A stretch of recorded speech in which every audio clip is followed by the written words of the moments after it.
Hello అండి, మరొక మంచి కథతో మీ ముందుకు వచ్చాను. ఈ వీడియో మొత్తం చూసి ఎలా ఉందో కామెంట్ చేయండి. ఈ వీడియోకి ఒక లైక్ చేయండి, సబ్స్క్రైబ్ చేసి బెల్ ఐకాన్ ఆన్ చేయండి. అప్పుడు ఏ కొత్త వీడియో పెట్టినా మీ దాకా వస్తుంది. అది ఒక మారుమూల గ్రామం. రాత్రి 8 గంటలైతే చాలు, రోడ్ మీద ఒక్క చీమ కూడా కనిపించదు. ఆ ఊరికి కరెంటు సౌకర్యం కూడా లేదు. రాత్రి 8 అయితే చాలు, ఆ ఊరంతా కటిక చీకటిలో ఉండిపోతుంది. ఆ ఊరిలో జనం ఉదయాన్నే నిద్ర లేచి బండల గనులకు వెళ్ళిపోతారు. బండల గనులు దూరంగా ఉండటంతో అందరూ తొందరగా ట్రాక్టర్లో వెళ్ళిపోతారు. పనులు ముగించుకొని సాయంత్రం తిరిగి వస్తారు. కానీ బండల గనుల్లో ఎప్పుడు ఏ ప్రమాదం జరుగుతుందో ఎవ్వరికీ తెలీదు. బండల గనులలో పనిచేసేటప్పుడు బండలు విరిగి ఒక్కొక్కసారి అక్కడ పనిచేసే వాళ్ల మీద పడి ఏదో ఒక గాయం చేసుకొని వచ్చేవాళ్ళు. ఒకరు చిన్న గాయంతో బయటపడితే మరొకరు పెద్ద గాయాలతో ఆసుపత్రి పాలయ్యేవాళ్ళు. గ్యారంటీ లేని బ్రతుకులు వాళ్ళవి, కత్తి మీద సాము లాంటిది. అలాంటి పరిస్థితుల్లో 4-5 కలిసి రాత్రి ట్రాక్టర్ వేసుకుని బండగనుల్లోకి వెళ్ళి లోడెత్తేవాళ్ళు. ఒక్కొక్కసారి రాత్రి కొంతమంది ట్రాక్టర్ వేసుకుని బండగనుల్లోకి వెళ్ళి ట్రాక్టర్కి ఉన్న లైట్ వేసుకుని లోడ్ ఎత్తి ఊర్లోకి తిరిగి వచ్చారు. లోడ్ ఎత్తిన వాళ్ళు ఊర్లో దిగిపోతారు. ఇంకా ట్రాక్టర్ డ్రైవరు బండ లోడ్ ఉన్న ట్రాక్టర్ని వేసుకుని వేరే ఊరిలో ఉన్న బండల ఫ్యాక్టరీ దగ్గరికి వెళ్ళి ఆన్లోడ్ చేయాలి. అప్పుడు కటిక చీకటి, ఊరి దాటి వెళ్తున్నాడు. చుట్టూ ఎవ్వరూ లేరు. భయంగా ఉంది ట్రాక్టర్ డ్రైవర్కు.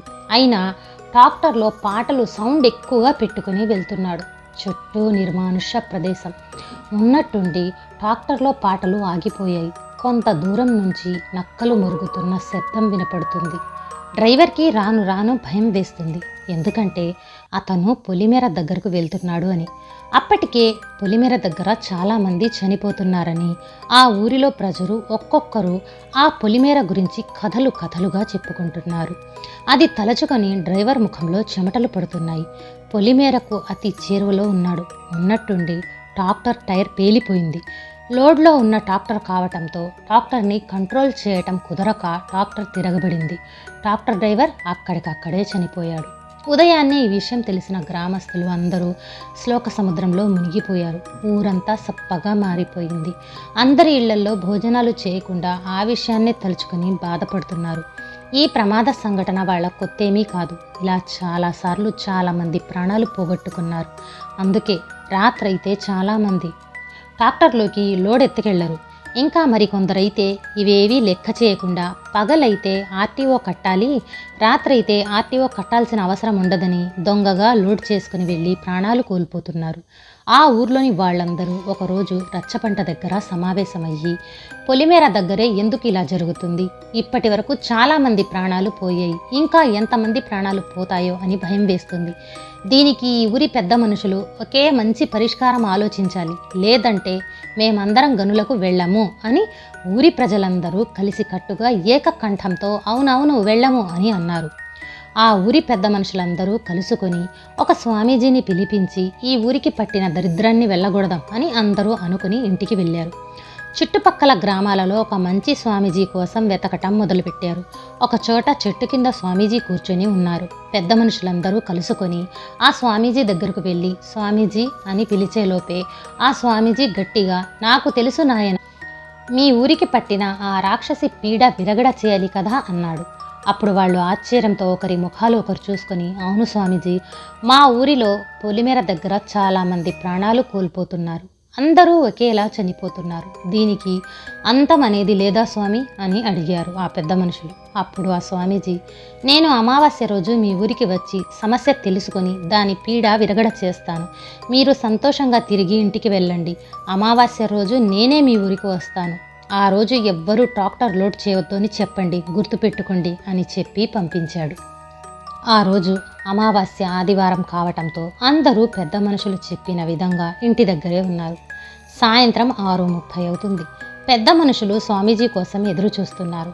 ఆ ఊర్లో కొంతమంది అరవగాళ్ళు డబ్బు కోసం ఆశపడి ఆదివారం ఆర్టీఓ కట్టించుకునే వాళ్ళు ఉండరు కాబట్టి మనం 5 దగ్గర నుంచి ట్రాక్టర్ లోడ్ ఎత్తుకొని వద్దామని ఓ 4 కలుసుకొని బండగనుల్లోకి వెళ్ళారు. బండలు ఎత్తుకొని ఊర్లోకి వచ్చారు. ట్రాక్టర్ డ్రైవర్ తప్ప మిగిలిన వాళ్ళు ఊర్లోకి దిగి దొంగతనంగా ఇంటికెళ్ళిపోయారు.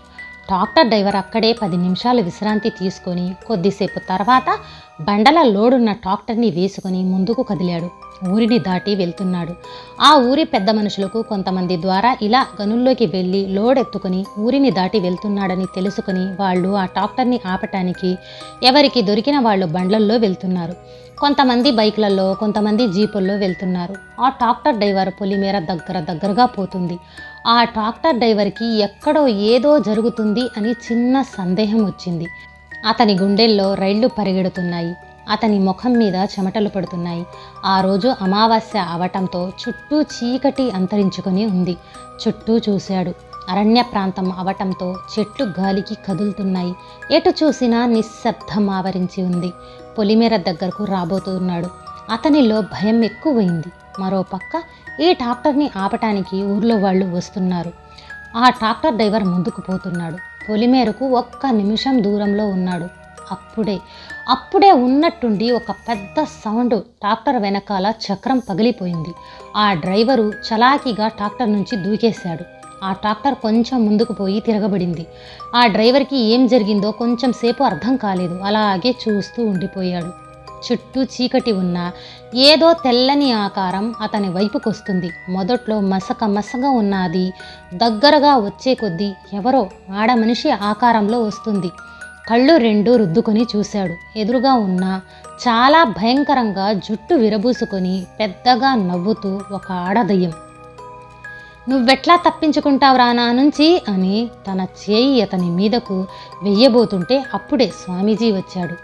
దాని మీద గంగాజలం వేశాడు. అది కోపంతో విర్రవీగి, "ఎవర్రా మీరు నన్ను అడ్డుకునేది" అని పెద్దగా నవ్వుతూ తన శక్తినంతా కూడగట్టుకొని పెద్ద గాలి వచ్చేలాగా చేసింది. ఆ గాలిలో వాళ్ళకేం చేయాలో అర్థం కాలేదు. స్వామీజీ ఒక మంత్రం చదివి అంత మామూలుగా వచ్చేలా చేశాడు. ఆ దయ్యం ఇది చూసి వాణ్ణి ఎలాగైనా చంపాలి అని వాణ్ణి తన శక్తితో గొంతు పట్టుకుని అలా గాల్లోకి లేపింది. ఆ స్వామీజీ పెద్దగా మంత్రాలు చదివి ఆ దయ్యాన్ని ఒక సీసాలో బంధించాడు. ఇంతలో ఆ ఊరి వాళ్ళు అందరూ అక్కడికొచ్చారు. అందరి ముందు ఆ దయ్యాన్ని కొన్ని ప్రశ్నలు అడిగారు. "నువ్వెవరు? నీకేం కావాలి?" అని. మొదట్లో అది చెప్పటానికి నిరాకరించిన నెమ్మదిగా ఒక్కొక్క విషయం చెప్పుకొచ్చింది. "నేను ఎంతగానో ఒకతన్ని ప్రేమించాను. ఇంట్లో వాళ్లకు చెప్పకుండా పారిపోయి పెళ్లి చేసుకున్నాను. ఒక ఇంట్లో కాపురం పెట్టాం. కొన్ని రోజులు చాలా సంతోషంగా ఉన్నాం. ఆయన ట్రాక్టర్ డ్రైవర్. బండల లోడెత్తుకుని వాటిని అన్లోడ్ చేసి డబ్బులు సంపాదించేవాడు. మా అమ్మ కొన్ని రోజులకు మమ్మల్ని ఒప్పుకుంది. అప్పుడప్పుడు మా అమ్మ వాళ్ళ ఇంటికి వెళ్ళొచ్చేవాళ్ళం. నాకు కొన్ని బంగారు నగలు చేయించింది. మరికొన్ని రోజులకు మా అత్త మామలు కూడా నన్ను వాళ్ళ కోడలిగా అంగీకరించారు. అందరం కలుసుకొని కొన్ని రోజులు ఒకే ఇంట్లో ఉన్నాం.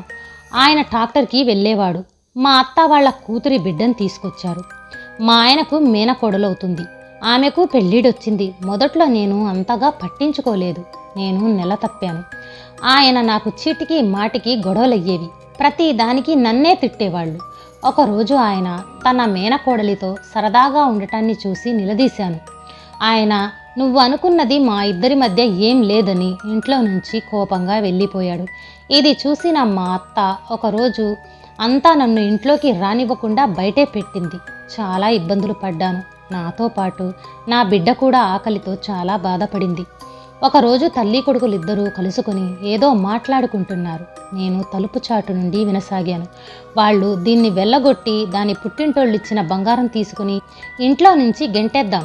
నువ్వు అక్క కూతుర్ని పెళ్లి చేసుకొని సంతోషంగా ఉండు. నీ జీవితం నా కళ్ళ ముందే నాశనం అవుతుంటే చూడలేను బాబు అని ముసలి కన్నీరు కార్చింది. దానికి నా భర్త తన తల్లితో సరే అన్నాడు. నా భర్త నా దగ్గరకొచ్చి "నువ్వు నీ పుట్టింటికెళ్ళి మీ అమ్మ చేయించిన బంగారు నగలు తీసుకురా. మనం జాతరకు వెళ్ళాలి మా అక్క వాళ్ళ ఊరికి" అని చెప్పి నన్ను నా పుట్టింట్లో వదిలి వెళ్ళాడు. మా పుట్టింట్లో అమ్మకేమని చెప్పాలి? జరిగిన విషయం అంతా చెబితే బాధపడుతుంది అని ఆలోచించి అమ్మను అడిగి జాతరకు వెళ్ళాలని చెప్పి బంగారు నగలు తీసుకొని ఏది జరిగినా తర్వాత చూసుకుందాంలే అని మా అత్త వాళ్ళ ఇంటికి వెళ్ళాను. మరుసటి రోజు అందరం కలుసుకొని మా ఆడబిడ్డ ఊరికి వెళ్ళాము. ఆ రోజు రాత్రి 8 గంటలవుతుంది. నా భర్త, అత్త, మామ అందరూ కలుసుకొని నాతో దేవుడి ఊరేగింపు జరుగుతుంది, వెళ్దాం రా అని నన్ను వాళ్లతో తీసుకుని వెళ్ళిపోయారు. ఆ దేవుడు కొండ మీద ఉన్నాడు. జాతర కొండ దిగువన జరుగుతుంది. జాతర దేవుడి ఊరేగింపు చాలాసేపు చూశాము. అత్త మామ నన్ను కొండ మీదకు వెళ్దాము, అక్కడ దేవుణ్ణి దర్శించుకుని వద్దాం పద అని తీసుకెళ్లారు. మాకన్నా ముందే అక్కడికి నా భర్త వెళ్ళాడు. మేము కొండ మీదకి వెళ్ళాము. అక్కడ ఆయన చూసి చాలా భయం వేసింది. ఆయన చాలా కోపంగా ఉన్నాడు. దేవుణ్ణి దర్శించుకొని బయటకు వచ్చామందరం. ఆయన ఇంకో దేవుడి గుడి ఉంది, ఆ గుడి వెనకాల ఉందిరా పోదాం అని నన్ను చేయి పట్టుకుని తీసుకెళ్తున్నాడు. నేను నిజమేమో ఇంకో గుడి ఉంది అని వాళ్లతో కలిసి వెళ్ళాను. అక్కడంతా చీకటి, ఎవ్వరు లేరు. చాలా దూరం తీసుకెళ్లారు. ఎక్కడ గుడి ఉంది, ఇంకెంత దూరం అని వాళ్ళని దారి పొడుగునా అడుగుతూనే ఉన్నాను. వాళ్ళు మాట్లాడకుండా ముందుకు నడు అని అనేవాళ్ళు. నేను కడుపుతో ఉండటంతో చాలా దూరం నడవలేకపోతున్నాను. ఇంకెంత దూరం అండి, నేను నడవలేకపోతున్నానని ఆయనతో అంటే ఆయన ఇదిగో అదే అక్కడే ఉందని చెప్పేవాడు. ఇక ఒక చోట నన్ను ఆపి వెనకాల నుండి టవల్తో నా ముఖానికి కప్పి గొంతుకొక తాడు బిగించి నాకు ఊపిరాడకుండా చంపేశారు. నాతో పాటు నా బిడ్డను కూడా కడుపులో ఉండగానే చంపేశారు. ఆ తర్వాత నన్ను ఎవ్వరూ గుర్తుపట్టకూడదని ఆయన మాకన్నా ముందు తనతో పాటు తెచ్చిన పెట్రోల్ పోసి నన్ను తగలబెట్టారు. 4 రోజుల తర్వాత ఎవరో అక్కడ కుళ్ళిన మృతదేహం చూసి పోలీసులకు చెప్పటంతో పోలీసులు ఇంటరాగేషన్ చేసి వివరాలు తెలుసుకొని మా అమ్మకు చెప్పారు. ఈ విషయం తెలుసుకొని మా అమ్మ చాలా బాధపడింది. నా భర్త కొన్ని రోజులు జైల్లో ఉండి వచ్చి తన మేనకోడల్ని పెళ్లి చేసుకున్నాడు. సంతోషంగా ఉన్నాడు. అందుకే నాకు ట్రాక్టర్ డ్రైవర్స్ మీద కోపం వచ్చింది. వాళ్లను చంపేస్తున్నాను అని ఆ పూజారితో చెప్పింది. ఈ విషయం విన్న ఆ ఊరిలో ప్రజలు చాలా బాధపడ్డారు. ఒక నిండు గర్భిణిని చంపిన వాడికి ఊరికే వదలము అని భర్తను అత్తమామలకు పోలీసులకు అప్పజెప్పి తగిన జైలు శిక్ష పడేలాగా చేస్తాము, నీ ఆత్మను శాంతింపజేస్తామని ఆ సీసాలో ఉన్న దయ్యంతో ఆ ఊరి ప్రజలు నమ్మకంగా అనటంతో అప్పుడు ఆ దయ్యం వెళ్ళిపోయింది. అప్పటి నుండి ఆ ఊరి ప్రజలు సంతోషంగా ఉన్నారు.